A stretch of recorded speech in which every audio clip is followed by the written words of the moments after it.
Acho que ela entendeu que não ia ter, sabe? Então, vamos lá.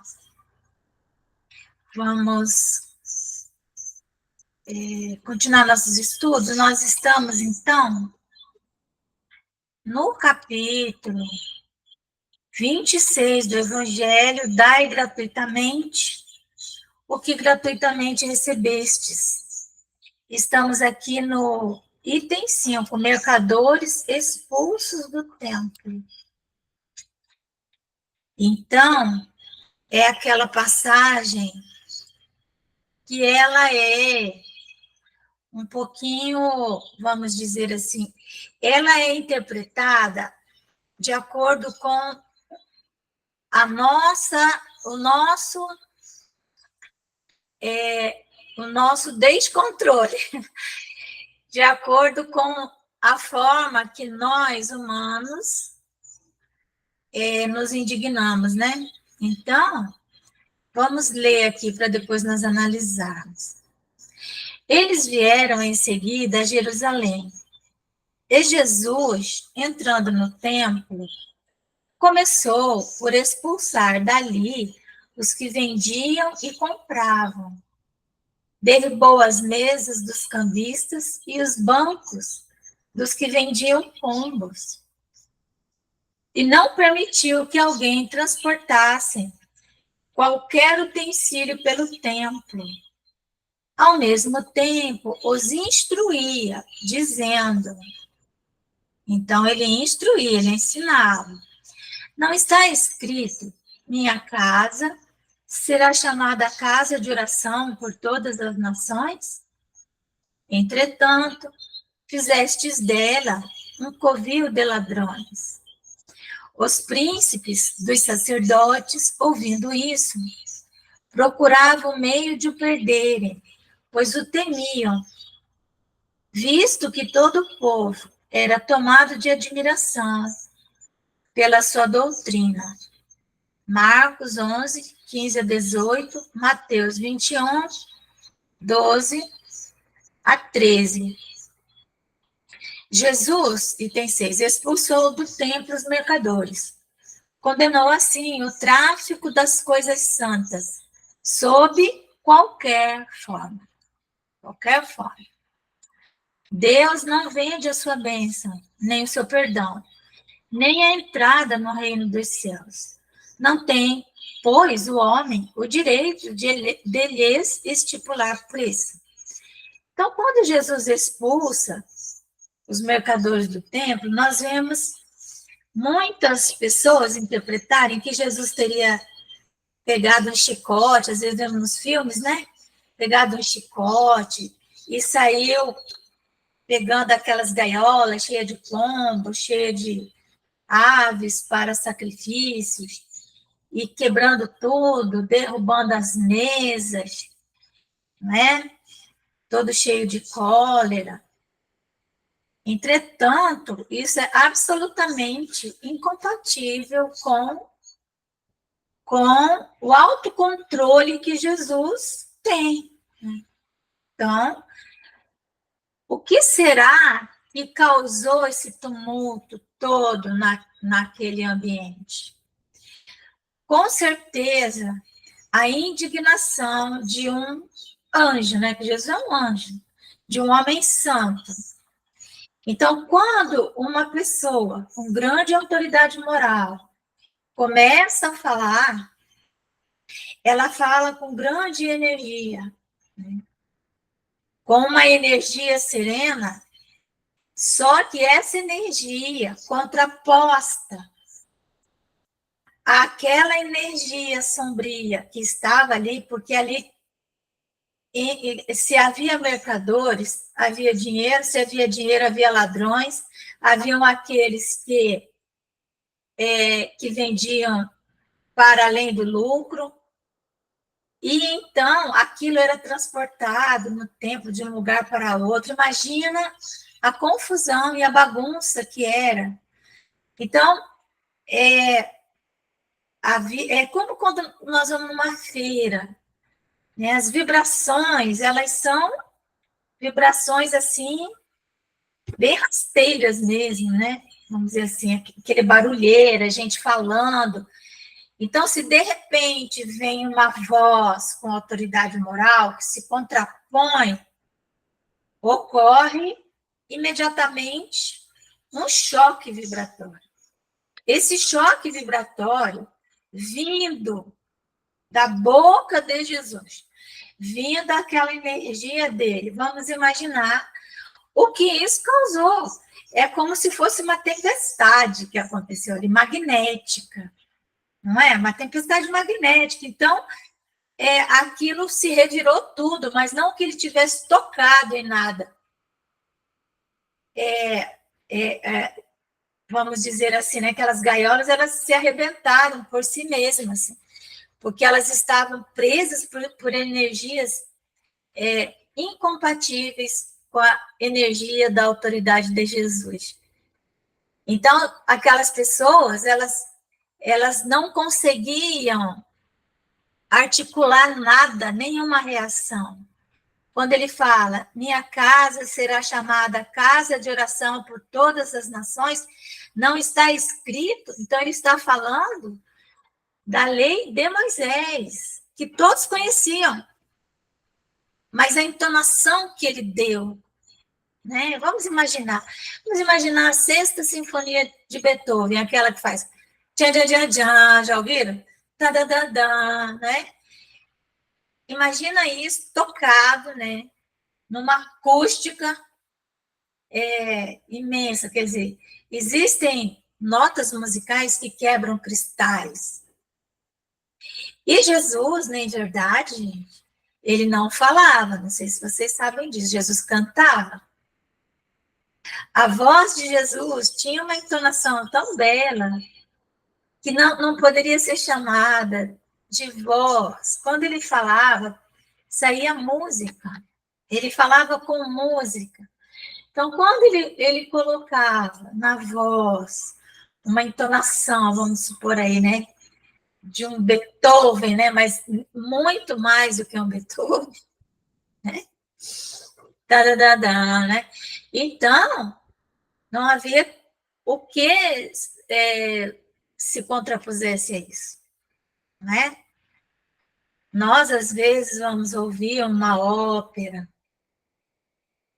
alguém que chega, né, numa voz, nem não consegue atingir um nível muito elevado de vibração, né? Nós nos emocionamos. Às vezes a pessoa chora, né, diante daquilo. Então, é isso que nós temos que pensar, né? E Jesus, ele falava exatamente o que os profetas falaram, o que Moisés falava, só que ele falava com música. Quando ele repetia aquele mandamento, amarás a Deus, né? Amarás a Deus sobre todas as coisas. Quando ele fala isso, é diferente de quando Moisés falou. Porque Moisés queria falar de um Deus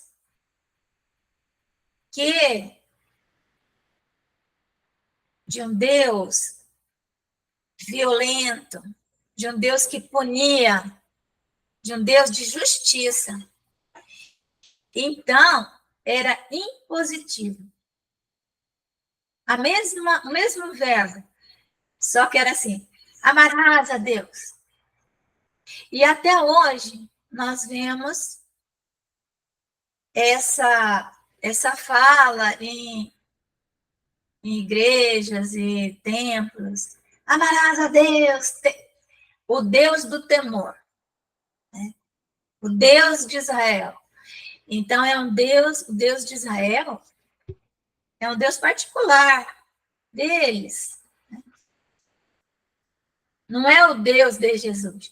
O Deus de Jesus é um Deus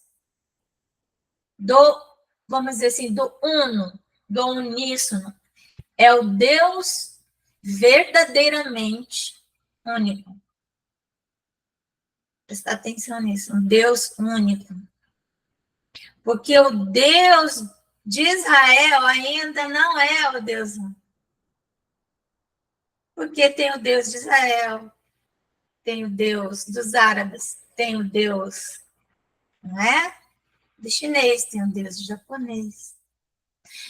Jesus, ele quando fala de Deus, ele não fala do Deus de Israel. Ele fala Deus Pai. Deus, nosso Pai. Então, ele está falando realmente do absoluto, do Deus absoluto. E quando, então, ele fala desse Pai, ele não diz amarás, ele fala amarás a Deus. Amarás é com música. Esse amarás que está no futuro, sem essa entonação, amarás. Amarás significa tenha calma. Você vai amar a Deus. Em algum momento você vai compreender que Deus, o absoluto, ele é o Deus daquela senhora veneranda, daquela senhora virtuosa, dona de casa, que cumpre os seus deveres, que vai na missa todo domingo. E é o Deus da meretriz. É o mesmo Deus, ele está nas duas. É o Deus da virtude, o Deus do pecado. É o Deus do bem e o Deus do mal, como diz Isaías, né? É o Deus do absoluto. Então, quando nós conseguimos realmente adorar e amar ao Deus, a sermos monoteístas, será que nós somos monoteístas? Nós transformamos tudo em idolatria. Ficamos idolatrando espírito, idolatramos teses, idolatramos tudo que aparece na nossa frente, nós somos capazes de idolatrar. Né? Então, nós não somos monoteístas, verdadeiramente. Mas, quando nos aproximamos disso, né, desse Deus absoluto, nós conseguimos, então, enxergá-lo em tudo e em todos. E quando Jesus, então, expulsa os mercadores do templo, é o templo de Salomão, esse templo que Salomão edificou, ele foi edificado para ser, a casa de oração, né? Onde os homens se reuniriam para adorar a Deus. Certo? Mas, em algum momento, nós vamos entender que Jesus vai falar que o templo verdadeiro não está ali naquelas pedras. Mas, naquele momento, é uma etapa do nosso processo evolutivo perfeitamente esperado e necessário, em que precisamos de um espaço e um templo, né? Templo, para adorar a Deus. Nós somos essas criaturas infantis que precisamos de aprender no concreto, né? Aprender no concreto, igual uma criança. Vai aprender matemática. 2 maçãs mais 2 maçãs igual a 4 maçãs. A pessoa, né, o criminoso, ele não tem noção concreta de limite. Então, ele vai para a cadeia, fica lá confinado, concretamente preso, para ele ter noção concreta de limite. Então, nós também precisamos de um local. No entanto, quando nós vemos o diálogo de Jesus com a samaritana, e ela pergunta, porque na Samaria, os samaritanos não iam a Jerusalém adorar a Deus, né? Como os judeus entendiam que Deus tinha que ser adorado em Jerusalém no Templo de Salomão. Então, ela pergunta para Jesus, então, onde que eu tenho que adorar a Deus, né? Porque os nossos ancestrais adoravam a Deus aqui nessas duas montanhas, porque a Samaria fica no vale entre duas montanhas. E aí Jesus diz assim, dia chegará em que Deus será adorado em espírito e em verdade, né? Ou seja, dentro do nosso templo sagrado, que é o nosso próprio corpo. Então, quando nós vamos falar em templo, né? Espaço-templo, nós também vamos lembrar da palavra tempo, que tempo e templo têm a mesma origem. Templo é esse local onde o Espírito se apresenta. E tempo, quando nós vemos Albert Einstein falar da quarta dimensão, ele fala que a quarta dimensão é a dimensão espaço-tempo. Tempo. E nós sabemos hoje que a dimensão espiritual, o espírito se apresenta a partir da quarta dimensão, né?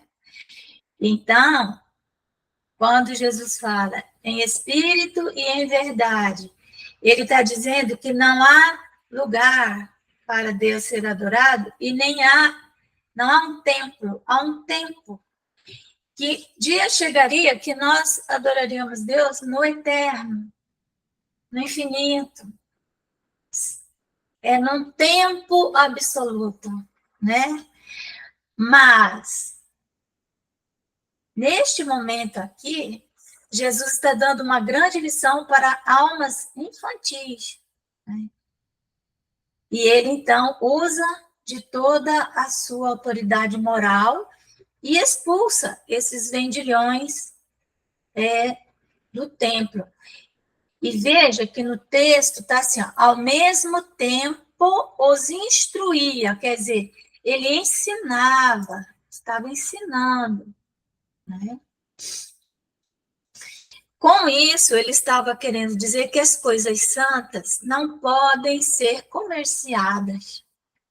Na nossa última conversa, nós falamos, né, da venda das indulgências, preces pagas, é isso que está nos capítulos anteriores, não é? E então, o quanto isso é tão Jesus fala isso com tanta clareza, não, entretanto, né, as pessoas passam por isso, 2000 anos já que, né, em que a religião, praticamente todas elas, negociam com as coisas sagradas. E aí, deixa eu ver aqui, dá para nós irmos. Então, gente, deu mais ou menos para entender essa questão? De quando Jesus faz expulsa esses mercadores?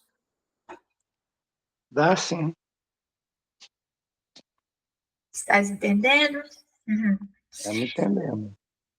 Então, o item 7 vai falar da mediunidade gratuita. Será que nós exercemos a mediunidade gratuitamente, mesmo, verdadeiramente, né? Fica a pergunta, né? Então, vamos lá, o item 7. Os médiuns atuais, pois que também os apóstolos tinham mediunidade, igualmente receberam de Deus um dom gratuito, o de serem intérprete dos espíritos para a instrução dos homens, para lhes mostrar o caminho do bem e conduzi-los à fé, não para lhes vender palavras que não lhes pertencem, a eles médiuns, visto que não são fruto de suas concepções, nem de suas pesquisas e nem de seus trabalhos pessoais. Então, aquilo que é fruto do nosso trabalho, um livro que você escreveu, seja lá o que for, uma tese, um produto que você fez, um bolo que você fez, você pode vender. Mas aquilo que vem pela mediunidade, aí não. Deus quer que a luz chegue a todos. Não quer que o mais pobre fique dela privado e possa dizer, não tenho fé, porque não pude pagar.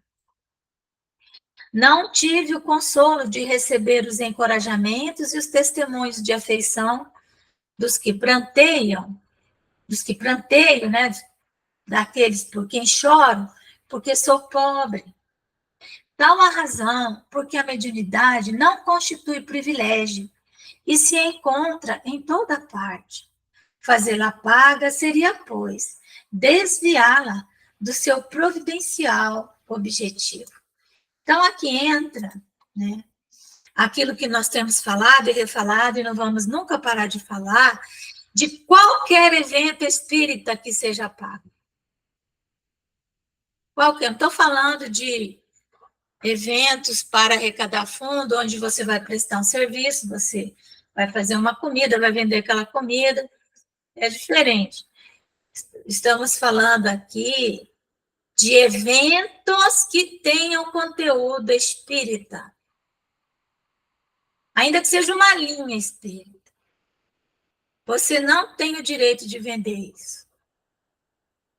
Isso está completamente errado. Ah, fizemos um congresso, precisamos de dinheiro para pagar a despesa do congresso. Se vira. Não é quadrado, vai lá, se vira, arruma dinheiro, faz um congresso mais simples, mas permita que todos possam usufruir. Porque o que está acontecendo hoje no movimento espírita, gente, é uma elitização. Só quem tem dinheiro pode participar de alguns eventos, de alguns cursos. Está errado. Existem cursos caríssimos. Então, só o rico que pode. Só o rico que pode participar. Eu não sei como que essas pessoas não ficam coradas de cobrar 300, 400 reais por um evento. Aí, claro, né, quando você vai lá, só para aqueles carrão na porta. Só rico. Depois também, os ambientes são aqueles os mais requintados, né? Tudo muito chique. Aí o pobre não vai, lógico que ele não vai, porque é incompatível com ele. Nós temos que pensar nisso. Os espíritos estão falando e refalando o seguinte, que a elite que hoje dirige o movimento espírita, ela falhou. E que é para que nós venhamos a dar lugar para os vulneráveis, para que os filhos do Calvário possam vir, possam assimilar o conteúdo espírita, o conhecimento, a educação que o Espiritismo traz consigo, a instrução. Espíritas, amai-vos, eis o primeiro ensinamento, instruí-vos, eis o segundo. Então, se nós não passamos a instrução por filho do Calvário, quem vai passar? E a instrução da doutrina espírita, completa. Não é um pedacinho, não é um texto do Emmanuel, não é falar assim, não, você está sofrendo, porque você merece, por causa da reencarnação, e conta só esse pedacinho para a pessoa. Aí lê um texto lá e fala, vai para casa e agradece a Deus o sofrimento, porque não sei o quê. Mas aquela pessoa nunca vai ter uma chance dentro do centro espírita de fazer uma oração, de dar um passe. Estou falando no genérico. Mas, então os espíritos têm dito, o doutor Bezerra tem falado, e isso há mais de 40 anos que eu ouço, que é preciso nos aproximarmos dos vulneráveis, trazê-los para dentro da casa, ensinar o beabá espírita, transferir responsabilidades para que eles possam gerir, porque eles sim conhecem a dor da falta de bens materiais. E eles, então, estão muito mais sensíveis do que nós a outros que cheguem na mesma situação, não é? Então, quando nós cobramos, nós estamos cometendo esse gravíssimo erro. E aí não é só, não, mas ninguém está cobrando aqui mediunidade, a gente vai para a reunião mediúnica e tal. A reunião mediúnica ficou confinada a um grupo pequeno, né, de iniciados. Já viu pobre em reunião mediúnica? Quem viu? Fala para mim. Fala. Alguém lá, aquele grupo da favela, vai na mediúnica. É muito raro. Você chega na mediúnica, é só um grupo de elite. Os outros estão ali, vão lá, ficam lá fora, tal, tomam passe. E às vezes conversam com o espírito, tal. Mas eles mesmos protagonizar, são protagonistas, muito difícil. Por isso que os eventos nas casas espíritas se tornaram cada vez mais, assim, cada vez, como que eu vou dizer, mais singelos, cada vez menos, não tem mais aquelas ocorrências que tinham antigamente, não é? É uma outra casa que se destaca. A maioria fica ali atendendo o espírito sofredor aqui, outro sofredor ali, supondo que está fazendo desobsessão. Não está, gente. Está atendendo sofredor, pessoa doente, lógico. E sofredor também causa grande problema, né? Grande problema. Às vezes a pessoa está doente, por quê? Porque tem um espírito doente do lado dela. Beleza. Mas está muito longe de ser uma obsessão. A obsessão é uma coisa muito mais complexa para você atender. Exige uma autoridade moral imensa, você tem que ter lastro para fazer desobsessão. Que lastro é esse? É lastro na caridade, no amor que você movimenta. Às vezes uma pessoa que nunca nem foi no centro espírita abraça a outra, ela cura a outra. Curou. Por que ela curou? Porque ela tem amor. É isso só. Não é? Então, eu tenho muita pena de ver o rumo que o movimento espírita tem tomado, sabe? Casas, às vezes, imensas. Tem uma casa em São Paulo, um amigo meu que me contou, nunca fui lá, que diz que as pessoas, os frequentadores, eles usam cartão magnético para entrar, de tão grande que ela é. Isso contraria a orientação de Allan Kardec, que é pequenos núcleos, onde o grupo que dirige o grupo espírita é pequeno. Por quê? Porque aí você pode se conhecer, os problemas são de fácil solução, né? Então, agora aquelas casas imensas, onde cada departamento cuida de uma coisa, as pessoas não têm condição de se comunicar, nem que queiram, não é porque não desejem, é porque é muito grande. Então, cada grupo que atinja uma certa autonomia, ele deveria fundar um centro espírita pequenininho, sabe? Fazer um trabalho simples que fosse, para permitir que os mais simples também se achegassem, não é? Então, não a mediunidade gratuita é essa, né? De uma maneira geral. Quem conhece as condições em que os bons espíritos se comunicam, a repulsão que sentem por tudo o que é interesse egoístico, porque aí fica aquele grupo mediúnico sempre se auto-atendendo, né? Parece que não, mas está ali cuidando sempre de si, da família, e sabe quão pouca coisa se faz mister para que eles se afastem, qualquer coisa o espírito superior se afasta. Ele não vai nem dizer que se afastou, ele simplesmente se afasta.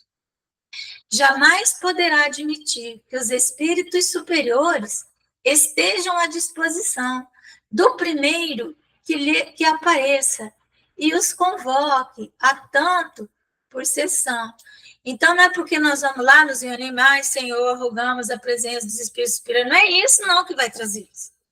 O que vai trazê-los é a envergadura do nosso trabalho. Qual o trabalho? Trabalho no bem. E qual é o trabalho no bem? Não é o bem para mim, não é o bem para o meu grupinho, né? É o bem para todos. É a disponibilidade, a disposição, não é? Mas o que é que nós temos deixado para o Cristo, senão as migalhas? Porque como é a elite que tomou conta, gente, presta atenção. Eu estou falando para nós, tá? Não é? Aqui, ó, colérgio de pérola, a Eva toda linda aí.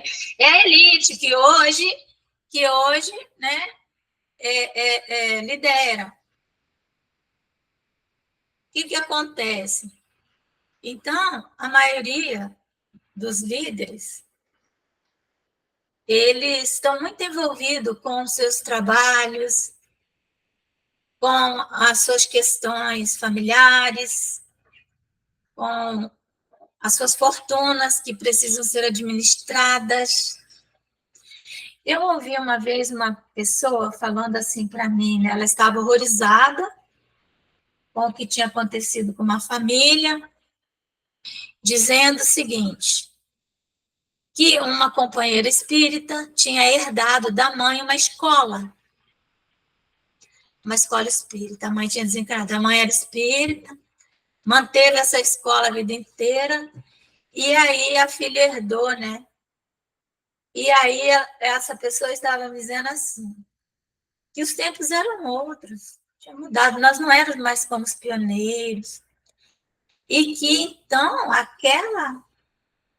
aquela filha já tinha gastado uma fazenda inteira com aquela escola.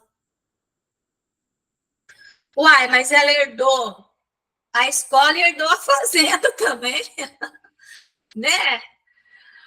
Devia ficar contente que tinha fazenda para gastar, né? Na escola, não é? Fala a verdade. Mas, imagine, então, é assim, se o mundo de César nos chama, nós vamos correndo. Imagina se um governador marca uma audiência com a Rosalva, hein, Rosalva? O governador fala assim, dona Rosalva, a senhora vem aqui que eu tenho uma coisa importante para lhe falar. Você vai voando, vai ou não vai? Fala, velho. Vai se arrumar, vai ficar toda lindona, não vai? Eu vou, mas nós duas. Gente, governador. Imagina, né? As pessoas que vivem nesse mundo, né? Então nós fazemos isso, vestimos a nossa melhor roupa, vamos lá. Aí, quando Jesus chama, aí é aquilo. É aquela coisa que, ai, mas hoje choveu, mas estou cansada. Jesus é o governador do planeta. Olha que incoerência, né? Governador do planeta. E quando é que Jesus chama? Ele fala quando é. Quando atendeste a um desses pequeninos, foi a mim mesmo que o fizeste. Não é assim? Então, vamos continuando aqui. Ó. O simples bom senso repele semelhante ideia, a ideia de que os espíritos estão à nossa disposição. Não seria também uma profanação evocarmos por dinheiro E aqui, dinheiro, vamos colocar por interesse, né? Às vezes nós temos um interesse. Um filho que está doente, aí a gente corre atrás, né? Por dinheiro, os seres que respeitamos ou que nos são caros, é fora de dúvida que se podem, assim, obter manifestações. Mas quem lhes poderia garantir a sinceridade? Os espíritos levianos, mentirosos, brincalhões e toda a caterva dos espíritos inferiores, né? Quem são esses espíritos, né? Aqueles que estão na terceira ordem e ali da quarta classe para baixo, né? Na terceira ordem. Nada escrupulosos sempre ocorrem, prontos a responder ao que se lhes pergunte, sem se preocuparem com a verdade. Quem, pois, deseje comunicações sérias, deve, antes de tudo, pedi-las seriamente e, em seguida, inteirar-se da natureza das simpatias do médium com os seres do mundo espiritual. Que médium é esse? Como é a vida dele? Ele tem lastro que nós temos que falar, qual é o trabalho para Jesus que ele faz? Real, verdadeiro, ou se é um trabalho para o seu ego, para dizer, eu sou espírita, eu sou palestrante, eu não sei o que lá. Ora, a primeira condição para se granjear a benevolência dos bons espíritos é a humildade, o devotamento e a abnegação, essa capacidade de nos negarmos a nós mesmos, não é? Por mais que estejamos cansados, irmos, porque nós já descobrimos uma coisa, às vezes a gente está assim, com o joelho desconjuntado, mas quando nós chegamos no serviço, eu não sei o que acontece. Comigo é tão estranho, às vezes os filhos não gostam que eu vou, às vezes, no ICEL, especialmente no sábado, que é um dia em que está todo mundo correndo de cima para baixo, de baixo para cima, né? As crianças não ficam dentro de sala de aula, tanto, né? Então, modo de atividade. E eu fico também correndo de cima para baixo, braço para cima, e esqueço que isso nem não é muito adequado, né? Mas antes de ir, às vezes a gente está cansado, fala, acho que eu não vou. Aí quando chega, você tem que ficar até se cuidando para não abusar, né? Do corpinho, né? Então, ele diz assim, ó, o mais absoluto desinteresse moral e material, que às vezes nós temos o interesse moral, não é material, mas o que é o interesse moral? É quando queremos que as pessoas vejam quão bons nós somos, né? Nossa, mas fulano é tão rico e mesmo assim ele tem um trabalho tão maravilhoso, né? Então, gente, é isso. É isso. O que vocês têm a falar? Opa.